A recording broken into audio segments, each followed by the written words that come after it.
everyone. Welcome to episode one of the Cinema Safari podcast. I'm your host, Josh, and my co host, Michael. And today we're going to be talking about Superman and the start of the DC universe, headed by James Gunn and Peter Safran. So let's get right into it.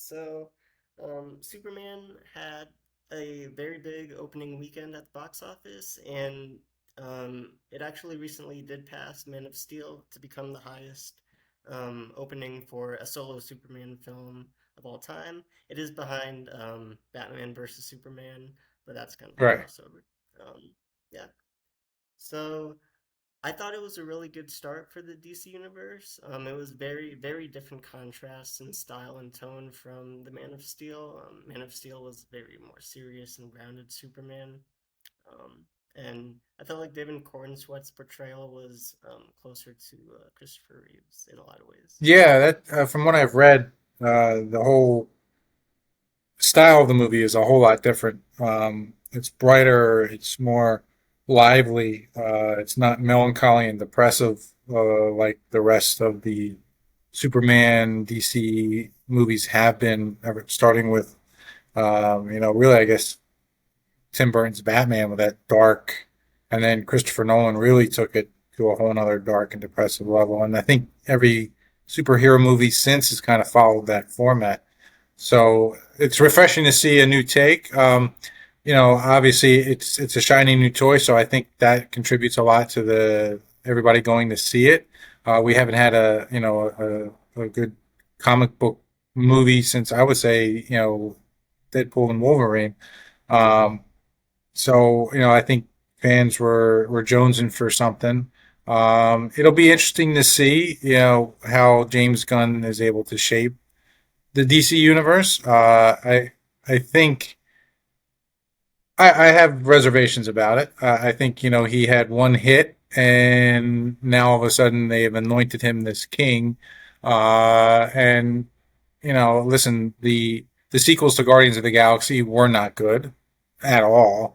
Um, the first movie was enjoyable, but the subsequent movies were just not. I remember the third one. I almost fell asleep in it. So I'm hoping that that doesn't happen with Superman. I From what I've read, they haven't greenlit a sequel. I think they're looking to expand the universe, and Wonder Woman's next up, and then Supergirl I think is also getting a treatment done. So we may have to wait a while for another Superman. Obviously, Christopher Reeve is and always will be for many of us the original Superman, and he set the bar very high. I thought Henry Cavill did a fantastic job. And like I said, I haven't seen this film, but I will, and I'm sure from the reviews, David Cornsweet is, did a decent job as well. So it will be interesting to see if they can capitalize off of the success. Uh, but Warner Brothers does not have a good track record when it comes to that.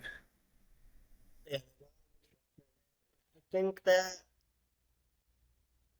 a lot of people are kind of having reservations in seeing this film, and I think because it has been getting pretty good Hmm. reviews, both by fans and critics. So I think by word of mouth, people will go see it, and it'll do fine, box office wise. I think that just because of the track record of DC with the past few films, with some exceptions, um, people are kind of hesitant Hmm. to just run out and go see it. But I think that it's definitely a good starting point for the new universe, and I think that um, they have a lot of good stuff that they can build off of. And I think that based on what you saw of the Guardian film, because all three of those were very similar in Hmm. tone. Um, so there wasn't like too much you could like stretch with the characters and develop them. But I know that James Gunn did say with the DC universe, he does want every film to be completely different tonally, which I think one is very interesting and also can help make the films their own. Yeah, I agree with that. I think they should be um, very tonally different. The characters are all different, and they deserve their own dedicated film and really to bring them alive and not be kind of square, round peg, square hole kind of thing where they're trying to force it into this universe, this area that he created with Superman that they all have to live in. I mean, I think these characters, in and of themselves, even in the comic books and in the cartoons and everything, they're all different and they all deserve to be different and seen differently. So, taking a different tonal approach to Supergirl or Wonder Woman, they should be different. The thematic uh, principles should be different, right? The colors and the storyline, and I think really, like for instance, the the first Wonder Woman did great. It was a phenomenal, but the sequel was was horrible. The 1984 Wonder Woman. I mean, I never, to be honest with you, I never even finished watching it. I turned it off halfway through. I was like, this was very difficult to sit through and watch. Um, so again, I think where movies tend to, my personal opinion, you got to stay close to the source material, right? The further you deviate from the source material, the more you alienate the fans because it's not what they remember, it's not what they expect. And if you're a fan of the comic books, you're reading the comic books, you're expecting a certain visual representation, you're expecting storylines, right? And then you see it up on the big screen and it's an entirely different interpretation. And you're like, what's this? This isn't what I grew up with, right? This isn't what I know. This isn't the Superman I know. This isn't the Wonder Woman I know. This isn't, Aquaman. And I think, And depends on I no, no, no. That's just my, and I think that goes with a lot of films is they try to reinterpret or reimagine these characters in today's world, and you don't need to. The worlds that were created by the original artists, comic books, are good enough. Just recreate that and allow people to reminisce and enjoy their favorite superheroes. Don't reinvent the wheel. It's my opinion.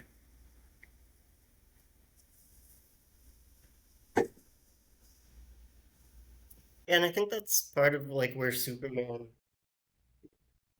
Yeah, I think that's also part where Superman did kind of succeed, um, because it is very close to the comics.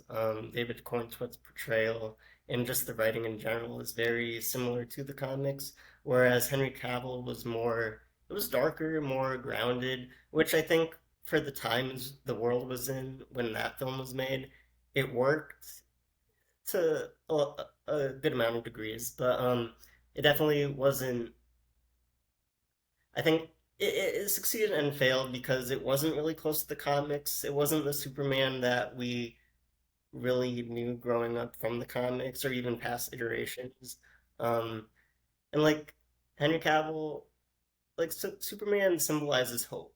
Henry Cavill, when you saw him like flying across the sky, I don't think people really felt like, oh, he's here to save us Right. necessarily. And David Corn, but in the movie, there's the scene with a big monster, and not to spoil anything, but he spends the scene when the other heroes are trying to kill the big monster. He's saving people trying to defeat the monster without killing it. He saves a squirrel from being killed. Like that's the Superman we know from the comics. Yeah, and I've noticed there are a lot of similarities to the original film, a lot of similar scenes from the original Superman that they kind of, I don't know, like they'll claim that they're paying homage to the original, but basically they're just ripping the original off. When he comes bursting through the door to meet Lex Luthor for the first time, it's the same thing that happened in the original. Um, and for me, you don't. I hate when they do that. It's like, listen, you want to throw an Easter egg from the original in there? Sure. Make it hidden so we have to really look at it. But don't blatantly replicate the original because you're not going to be able to. I mean, you look what J.J. Abrams did with Star Wars. He was basically his movie number seven was basically the same as the original movie, The original trilogy. shot for shot. So it always irritates me. Like that movie was done. You're not gonna be able to touch it. It's a standalone. It was groundbreaking. You have your Superman. You want to base your Superman off of that Superman. Great, but don't try to replicate what was done. Be be inventive. Be creative. And I think for me, that's one of the biggest sticking points. Is there's a lack of creativity in Hollywood. I mean, listen, all these comics, there's hundreds of issues. You mean to tell me you can't and find a story in there that hasn't been told? I mean, out of all this, even if you mashed some of the stories together, people aren't going to necessarily, oh, yeah, so you'll have some diehard fans that'll remember, oh, that was from issue, whatever. Oh, that was, it's an amalgamation, but the majority of fans aren't going to know what issue that story came from. You know, they basically take the same stories and just slap a new coat of paint on it and serve it up to us. It's like, oh, look, it's fresh. But it's not. It's already been done. You know, yes, Superman is here to, like you said, give hope, right? That's what people were looking for. They were looking for a hero, and that's what he is, right? He comes to Earth. He stays clandestine until he comes into his own and realizes what his true calling is, and his true calling is to save this planet, which is now his home. So that's the story, right? How you create it, how you build it, you can do it so many different ways. Don't do a way that's already been done. I don't want to see, oh, he crashed. I already saw that in 1977, 78, whatever, when it came out. Come up with something inventive, right? Stick to the comics, but, you know, stick to the source material, but you could deviate a little bit and come up with a better story, come up with a villain we haven't seen on the big screen. I mean, he's faced tons of villains in the comic books. Yes, Because I know James Gunn was saying he doesn't want to like show origin stories, at least for these bigger characters that we do know. So hopefully, off of what you said, with all those endless stories in the comics, hopefully we get to see at least parts of those right. adapt since we aren't doing the origins. So hopefully we will get. Yeah, hopefully. I mean, I think the origin stories have been done and done and done. Beat, you can beat it with a dead horse. Like I said, come up with a new story. All right, Superman's here. Maybe he's being discovered for the first time. This is his breakout moment. Yes, you want Lex Luthor. Lex Luthor is obviously the main villain, but you could use like Lex Luthor in different ways. He doesn't necessarily have to be the primary central villain. He could be a secondary villain to who introduces us to the main villain. Now Superman's got not one villain but two villains. He's got to go deal with this guy, and uh, in the original movies, it was the same thing. He had to go save the world and then come back and take care of. And then I think even in Superman 4 with the nuclear man, Lex Luthor had a small part in that. So uh, I don't know. There's so many possibilities. Again, it all falls onto the creativity. And then in studio, what Warner Brothers wants to do with, yes, they're reeling in its success, but again, how much is that of that success is based on the movie itself, as opposed to just fans clamoring at, oh look, it's like, ooh, all right, I'm gonna go check this out. Yeah, I mean, word of mouth. Thankfully, the movie did get decent reviews, but again, I take those reviews with a grain of salt. I mean, you can look at if you read the articles on Variety and Deadline, the two big major publications in Hollywood, you can see how they spin things based on how much money the studio's given them, right? They were doing their best to make Snow White be this phenomenal movie, and it wasn't. It didn't even come close. I mean, but you read the articles, and it's like, what do you like? No, stop.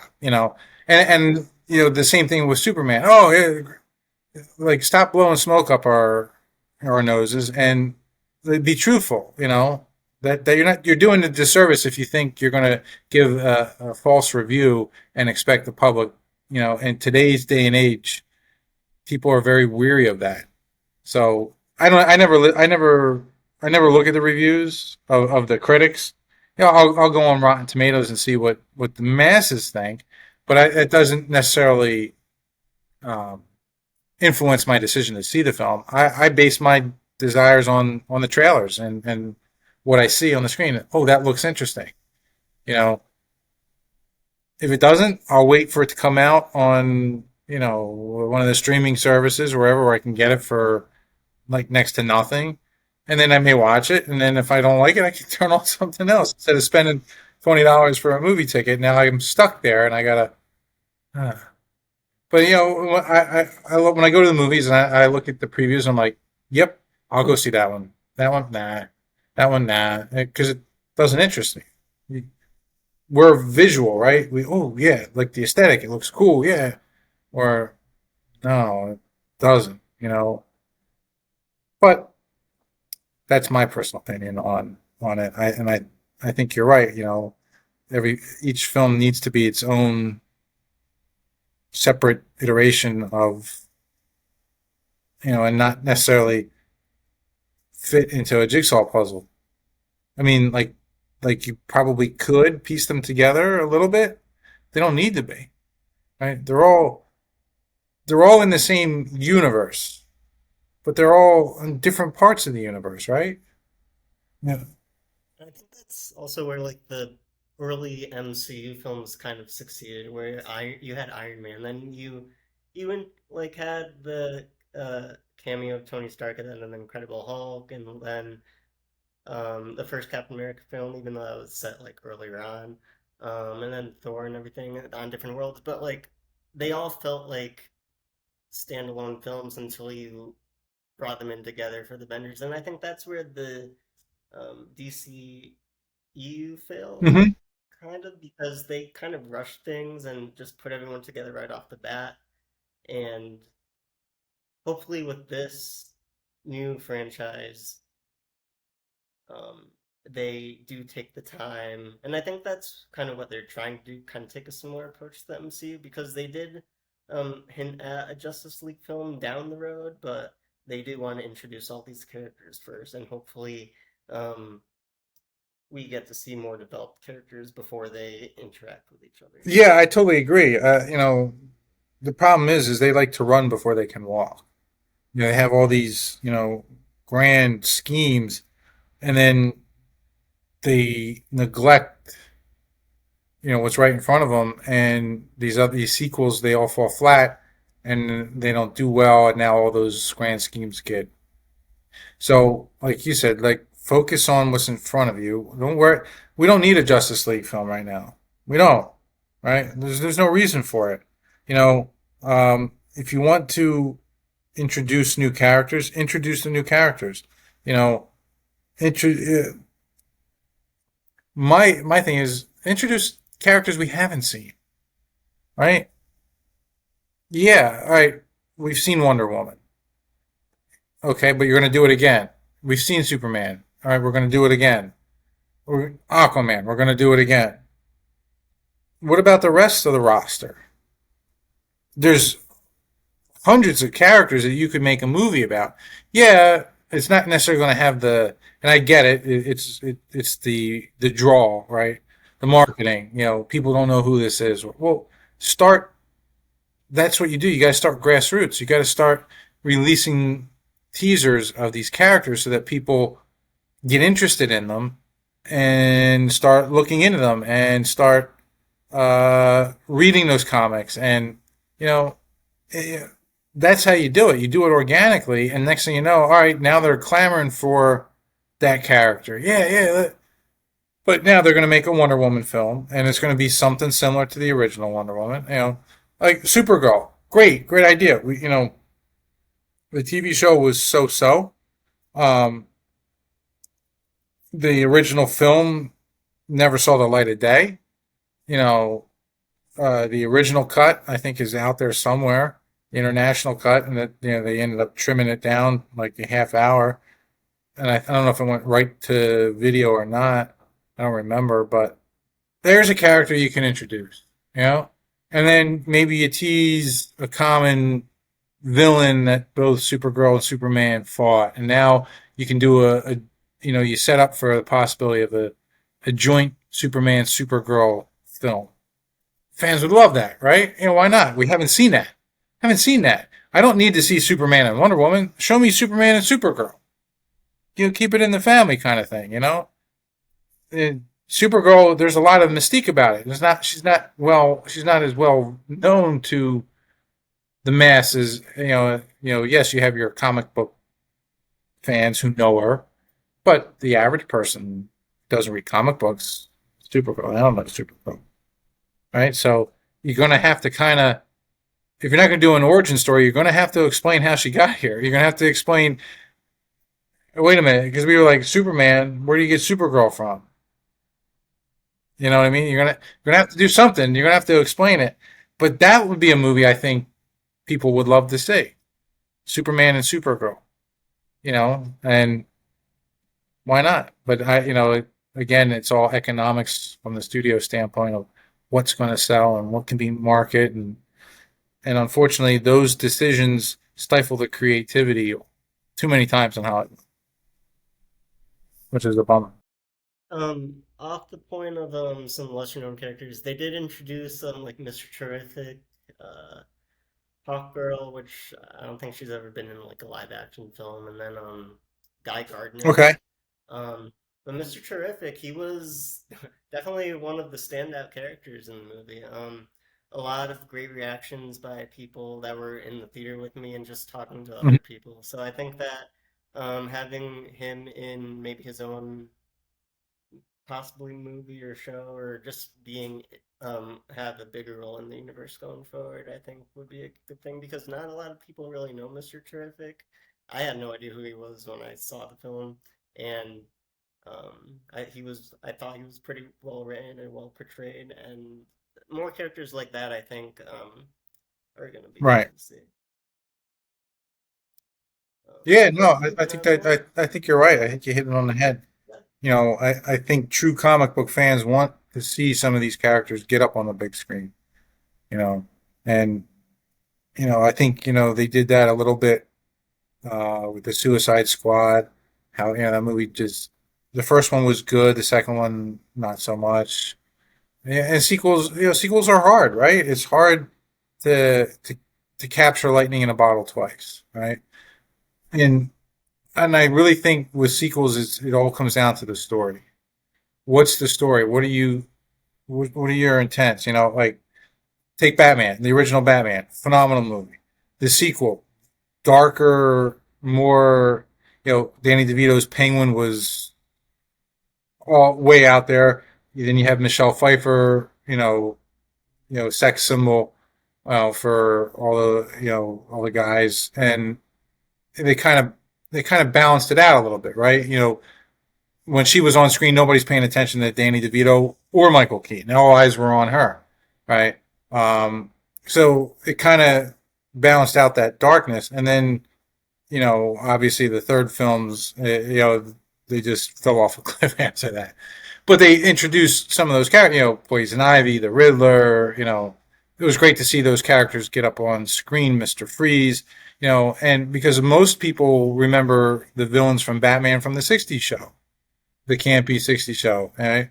Um, Superman had Lex Luthor, and then he had General Zod. All right, so he beats them, and then what do they come up with? Richard Pryor and this machine, this giant computer, and then Nuclear Man. I mean, it goes to the story. Like, what's your story? What are you trying to do? You just putting a movie out to make money? No, I mean, so like Deadpool, first Deadpool, great. Second Deadpool, I mean, it was good as far as sequels go. I mean, it wasn't as great as the first one, but it was still better than your average sequel. The third one, bring in Hugh Jackman's Wolverine, and now all of a sudden people are saying it was better than the first one. So, but you had a story, and even that story was kind of, you know, uh, but it's still, the bringing Wolverine in and some of those cameos and other characters, he was able to, at least make up for the difficulty to follow the story. You know what I mean? I Like, agree. but these other Superman movies, and like you said, the sequel was, horrible. And not just not for superhero movies, but for lots of movies. Temple of Doom. Not a great. It was probably one of the worst. It was very dark. Um, I think maybe the exception Empire Strikes Back was, kind of continued the story, evolved the story. It was, that story wasn't finished. So, all right, but a lot of these other movies, the sequel is just, all right, let's hurry up, let's get something out, let's strike while the iron's hot, and then you get this mess, and then that's it. They wash their hands. Oh, it didn't make any money. Well, of course not. You rushed it. You made it for the wrong reasons. You didn't make it because you had a story to tell. You made it because you wanted to capitalize off the success of the first one. And I think today fans are very, they're smarter now, right? We're all smarter because we have so much information at our fingertips, and word of mouth and internet spreads everything like wildfire. So it's like, I don't know what your thoughts are, but that's my thoughts on sequels. And hopefully, because James Gunn was saying that he doesn't want to put a film into production until they have a finished script, that um, he and Peter and I guess the head of Warner Bros. All like. So hopefully, with that, it doesn't sound like they want to rush into just putting projects into production just to get them Well, out. that's good.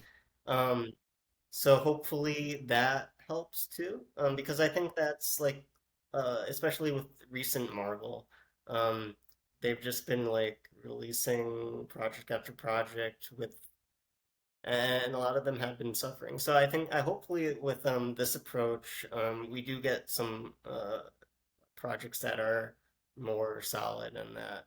Yeah, I mean, look, they're redoing the Fantastic Four. Why? Why? I mean, like they're determined to make that a success. They none of them have been a success, the commercial success that they're hoping for.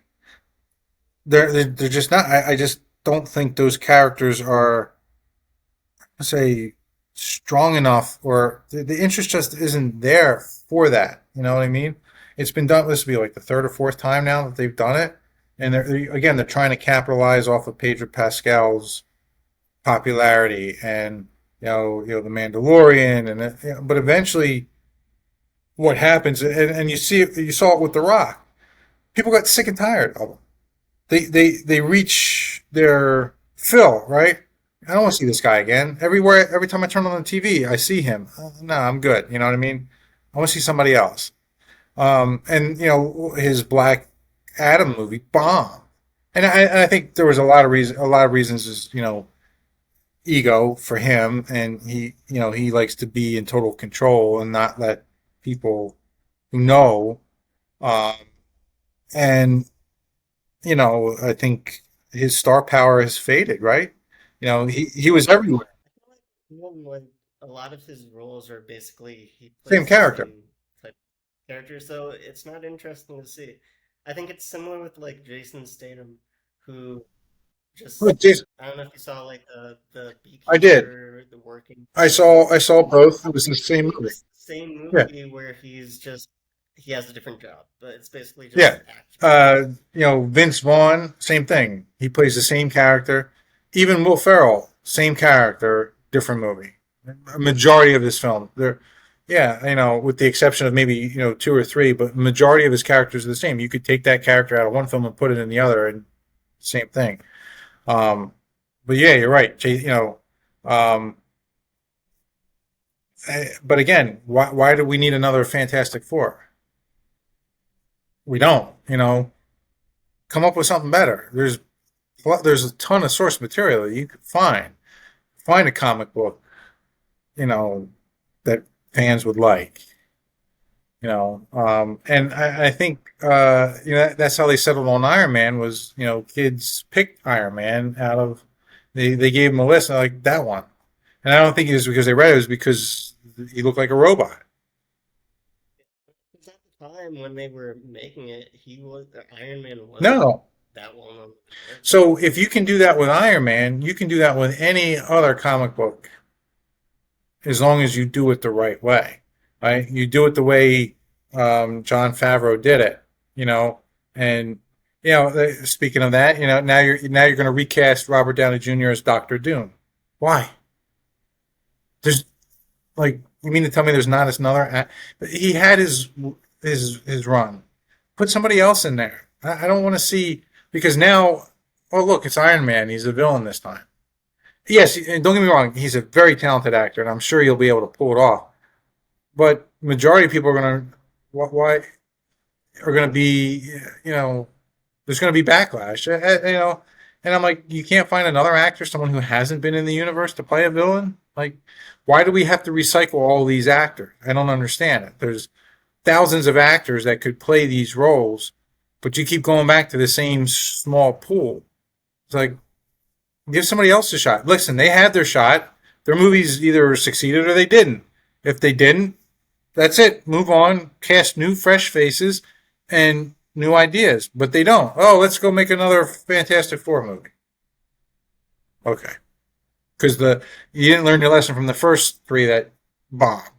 And from what I've seen, this one's probably going to bomb too. I just don't think Again, they're making the movies for the wrong reasons. They don't have a story to tell. You know, let's see some villains. Stop focusing solely on the heroes. Why can't you focus a movie on the villains?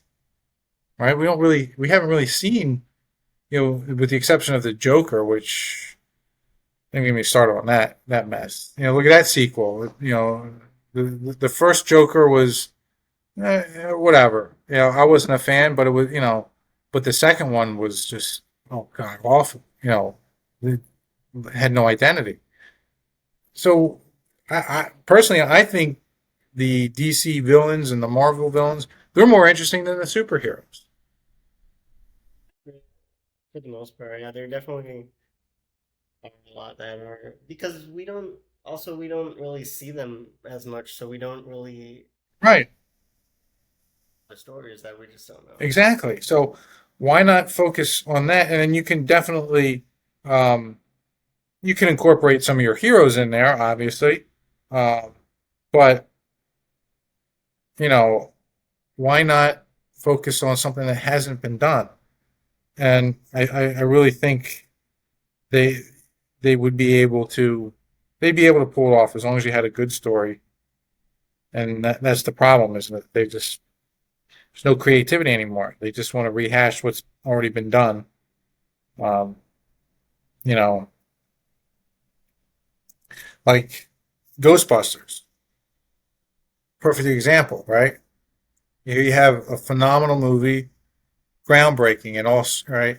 The sequel, the first sequel, and then they went way off the rails with the all-female one, which was god awful. I'm sorry, but Paul Feig is just not a great director. I just don't think anything he does is funny. Um, then they kind of circle back.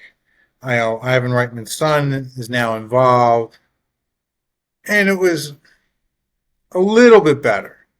And then the sequel to that one was just fell flat. Like so now, like you're mining this IP dry. You're not. There's nothing left of it. It's down to its like a little kernel left. Like you've sucked it all out. What's left? You got to inject new ideas, and your new ideas, they're just not resonating and connecting with the audience because the audience wants like I really think the ones that did it the best up until the last season or so was Cobra Kai with the continuation of the Karate Kid, right? It's like, all right, continue the story. Don't reinvent these characters. Tell us where they're at now. right? Show us what they're doing now. And then you can introduce new characters through them to maybe take over, you know, and that I thought was good because you're continuing the story, right? You're not recreating the wheel, like which is what they did. The Ghostbusters, yeah, they kind of continued the story a little bit, but they really didn't. It was just they were trying to. All right, look here's the new Ghostbusters, guys. It's going to be a kid. It's going to be Egon's, granddaughter, whatever. Not buying it. I don't think fans are buying that, right? Let find find a better story. What are Venkman and Stan's doing now? What's Zedmore doing now? Focus on those guys. You know, make the movie about them, and I think you succeed because that's who fans want to see. They don't want to see you don't when you Ghostbusters. I don't want to see who are these people. No, give me the original guys. I know they're in their 70s or 80s, but still, they may not have to fight ghosts, but I want to know what they're doing. What happened after they saved New York from the river of slime, and Vigo the Carpathian or whatever. What happened? Yeah. I mean and then even look at the last Indiana Jones. That was just it wasn't good.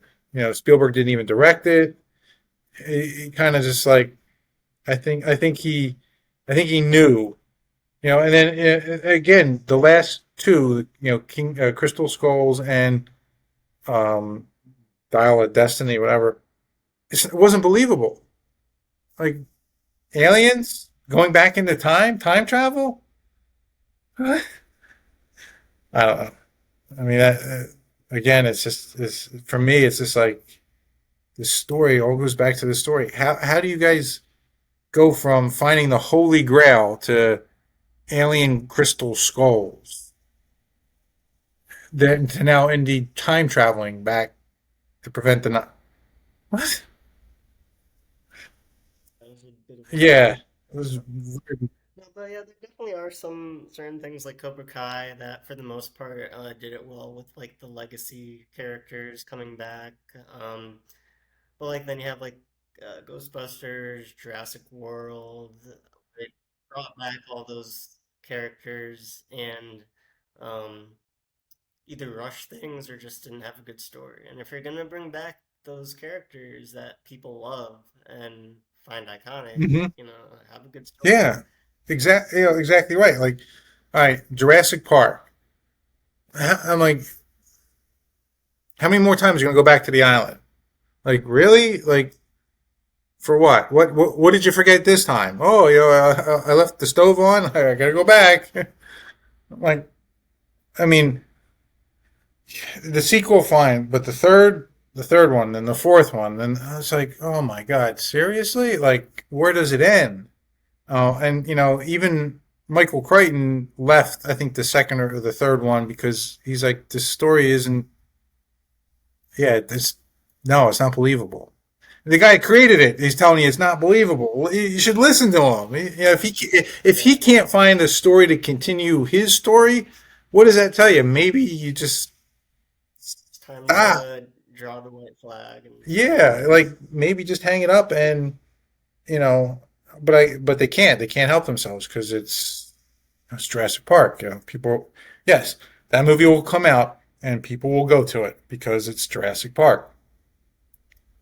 And it's like, oh, it's the new shiny object. Let's go check it out. And it'll do well, but then you know, as long as I don't necessarily know that it'll be as successful as the others. But again, it's all going to base itself on the story. What story are you telling? Why do we need to go back to the island? For what? Uh, but that's the thing that they're doing. They're remaking good movies. Why don't you remake the bad ones? There was a slew of movies in the 80s and 90s that bombed, that were just bad, that had good ideas. They just didn't execute it. We'll go back and remake those. You know what I mean? Leave the good ones alone. You know? Nobody, you don't need. We don't need you to remake Dirty Dancing. We don't need you to remake Roadhouse. We don't need you to remake Back to the Future. Thank God they won't, because Bob Gale's like and Zemeckis are like absolutely not. We don't need you to do that. We didn't need a remake of Footloose. Stop remaking stuff. There's so much stuff out there that you can make that if you're going to do a remake, do one that was bad. Leave the good ones alone. Like Princess Bride. We don't need a remake. We don't need that. Leave it alone. And what the one sequel that I'm very very disappointed. I was hoping for. Then when I find out who's involved, I know it's going to suck. Is Spaceballs. History of the World Part One, phenomenal movie. History of the World Part Two, the Hulu series, was absolutely putrid. Was not funny. It just it lacked everything the first one was about. And Josh Gad, I'm sorry, but he is not funny. His writing is not good. And now he's going to be the driving force behind Spaceballs too. And I'm like, why, Mel? Why would you turn that over to him? Turn it over to someone who's got. And the problem is they won't make the movie the way it should be made. They're going to make it a way that's going to be that they're not going to offend anybody. And you can't make that movie today because people's sensibilities are so fragile. You can't make fun. The things that they make fun of, that he made fun of. We ain't found shit. Home in the desert. Those and not just the words, but the visual gags. He would be canceled today. I didn't like the Rush Hour movies. I read a couple days ago that before like airs on TV or whatever, they put a disclaimer Mm-hmm. warning you about the content Yeah. because of what it is. And Like what? uh, uh, just it's the world we Yeah, live it is. It's very it's disheartening. I mean, Blazing Saddles. Hilarious movie, and most of the jokes were written by Richard Pryor. He wrote most of the jokes that were some would find offensive towards African Americans. He could do it. He could write those jokes. Today, oh my God, forget it. I mean, people today, you play that movie, their heads would explode. But I mean, but that's comedy. I mean, thank God George Carlin's not around today because he would have a field day with all that's going on. He would make people's heads explode.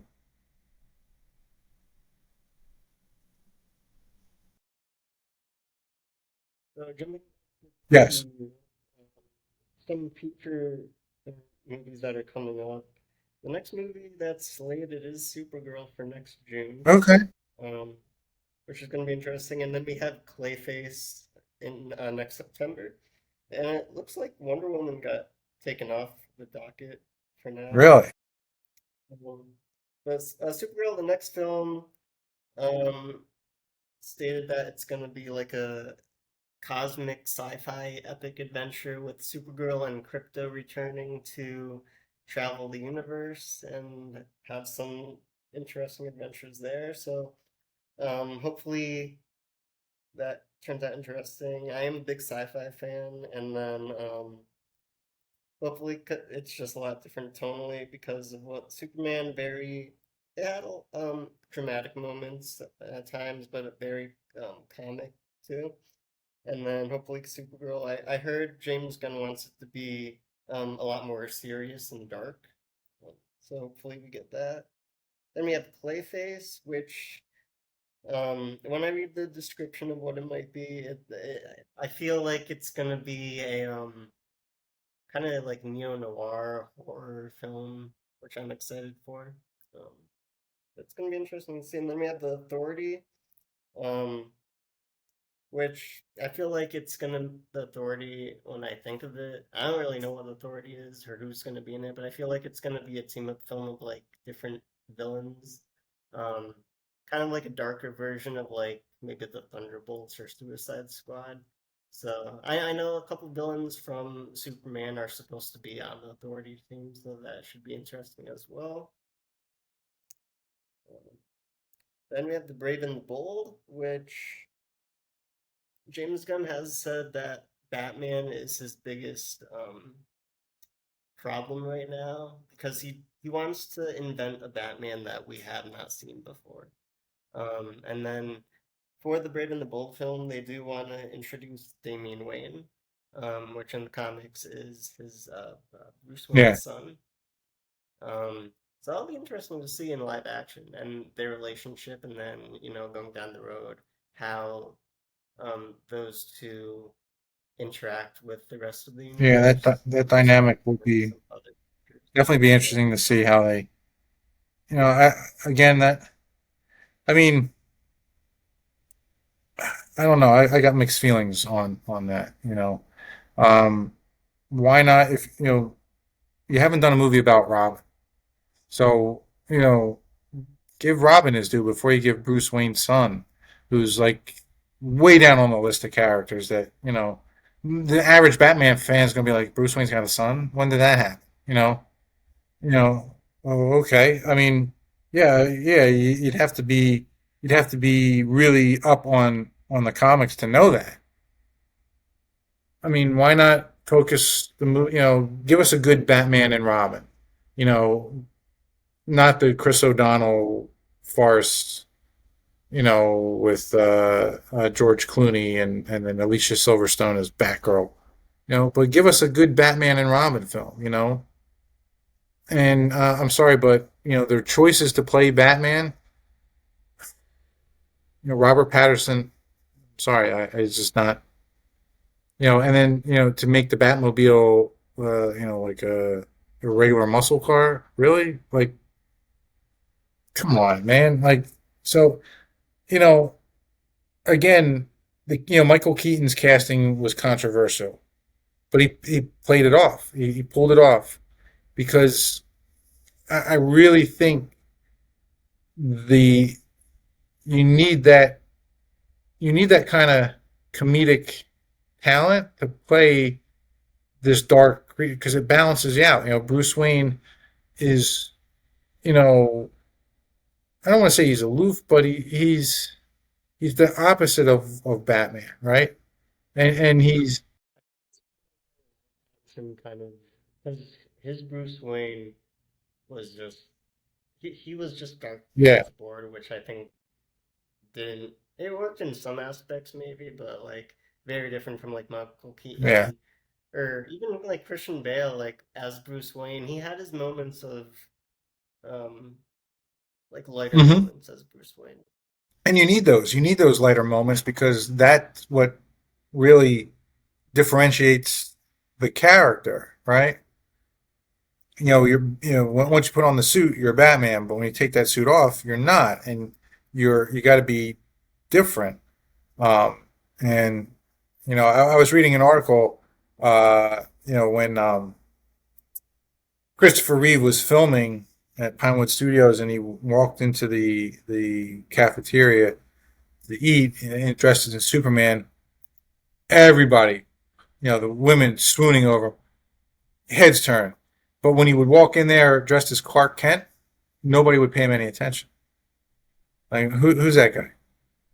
So everybody jokes, take off the glasses. Oh, you put the glasses on, but it was a real life testament to he's not, he's just a face in the crowd, um, which I thought was pretty funny. But casting is always key, and I think Ben Affleck, Val Kilmer, George Clooney, Robert Pattinson have all been misses for Batman. They just just not good casting choices. In my opinion, listen, I wasn't a fan of Christian Bale as Batman, but you know, I think he did better than those guys by far. But again, that's I think Ben Affleck was a he was by far not the best choice, but I think with better writing, the potential was there, but it just I don't know. There could have been there were definitely were better candidates I think for that universe, but I don't know. Yeah, I agree. I think there's, even then, even finding someone who's not we're not familiar with would have been even better. I guess honestly, What do I want to see? Like, who would I want to see play him, or what? Oh, I don't. Actually, I'd like to see an unknown. I'd like to see someone I haven't seen play him. The current batch of actors that are cycling through Hollywood and all the major films, bring somebody else in. I want a fresh face, someone who I don't know, who can cut his teeth on the role and make the role his own. Um, or someone who's been in, a couple of smaller films, or, not necessarily lead, but um, and then for villains, I mean, oh, geez, you know, I would love to see Poison Ivy again. I would love to see the Mad Hatter, or the Riddler. Um, uh, you know, um, I would love to see, I would love to see Catwoman back. Um, kind of. Joker's been done way too many times. Let's move on. Bring in a lesser villain, or bring in two villains. Bring in Poison Ivy, and even Poison Ivy and Catwoman. That would be great. I think fans would go bonkers over that. But or just even the Riddler. Bring in Batman versus the Riddler, and make it a good movie, and introduce or set up like characters for or villains for the sequel, like introduce some of these lesser known characters in there, or even a Batman and Robin film where they go up against multiple villains.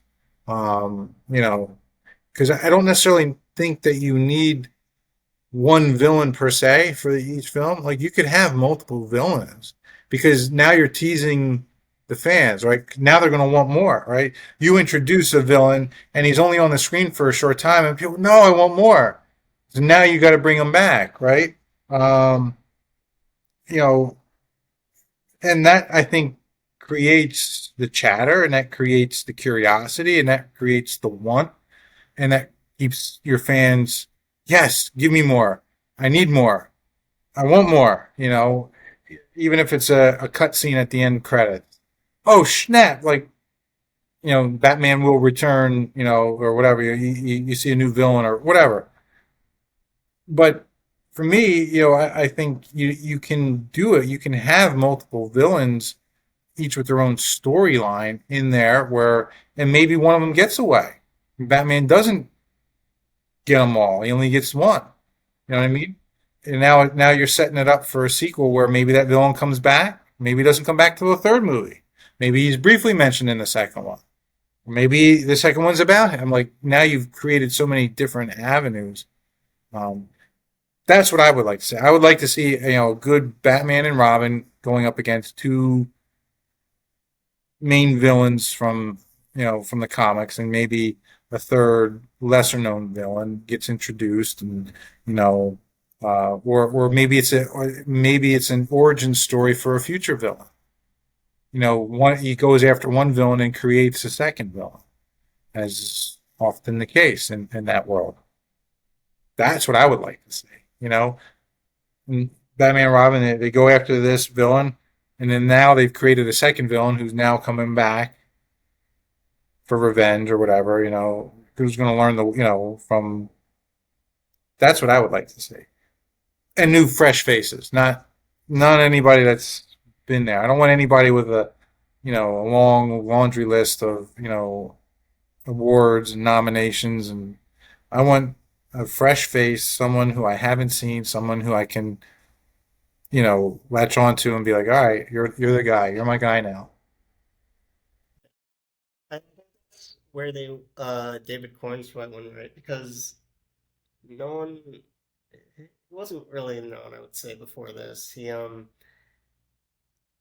When people like saw pictures of him on set dressed as Clark, they were like, "That doesn't look like Clark." And then when the movie came out, like he got a lot of praise for his portrayal. So I think that more like that, I think would be good to see. Yeah, I totally agree.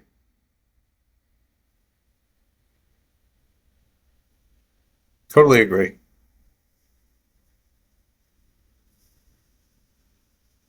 So to wrap things up here, and I haven't seen the film yet. I just wanted to rate the film.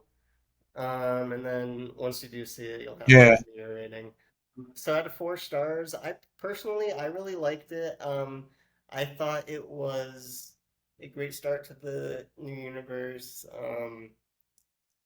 Uh, I thought it was a pretty good balance. It had definitely a lot of comedy, so I feel like it definitely had more comedic moments than maybe dramatic moments. It did have one very good dramatic scene, which might have been like the best scene in the film, which I won't spoil for That's you. great. But so okay, I guess so Jonathan Kent, who is still Hmm. alive, which we've never really seen because he always, in pretty much every iteration we've seen, he always um dies before Clark actually becomes Superman. But he's still alive in this universe, and they do have one really like heartfelt scene together as Clark and Jonathan talking at the Kent farm, which I thought was a really good scene. It really added something to the story and to see their relationship together. Uh, uh, So based on that, I would probably give it like 3.5 out of four well, stars. wow. And I do know Bradley Cooper makes an appearance in the film. Um, Again, James Gunn recycling. You know, I'm sure his brother is in the film too, in some way, shape, or form. Is he? He's Maxwell Lord. And that really irks me. Listen, I get it, but stop putting your brother in every film. Uh, yeah, that's just it's a turnoff. That nepotism thing. Like he's taking a role from an actor who could probably do it better. I'm not saying that the guy's not a good actor. I really don't think he is, and I think he's only in these films because of his brother. I think if he were to audition for any single one of them, he probably wouldn't get the role. But because his brother, that's a whole nother trouble. I'm not gonna get. But I'm glad that you enjoyed the film. I'm looking forward to seeing it. Hopefully, maybe next week when I'm away, I'll head to the movies one night and check it out. I will, before we go, I will say that it is definitely is a very James Gunn Yeah. film. So if you weren't like a huge fan of like other James Gunn movies, it might not be your cup of tea completely. So just for in general for people who aren't biggest James Gunn fans, Yeah. but First to admit, I am not a fan of his. Like I said, the first Guardians of the Galaxy was an enjoyable film. I'll give him that. The other two, not so much. I'm sure there are a lot of similarities to those films in this film, but that's to be expected. That's directors usually have a style, and unless you're one of the greats who can change it, and I don't think he is, that it bleeds into every film. That you're not a Steven Spielberg, one of those, Uh, but that's good. I'm glad you enjoyed it, and then hope like I said, I'll check it out and I'll give you my rating. Whether Cisco and you. All right. thanks Yeah. for watching, everyone. We will see you next Sounds time. good. Take care, guys.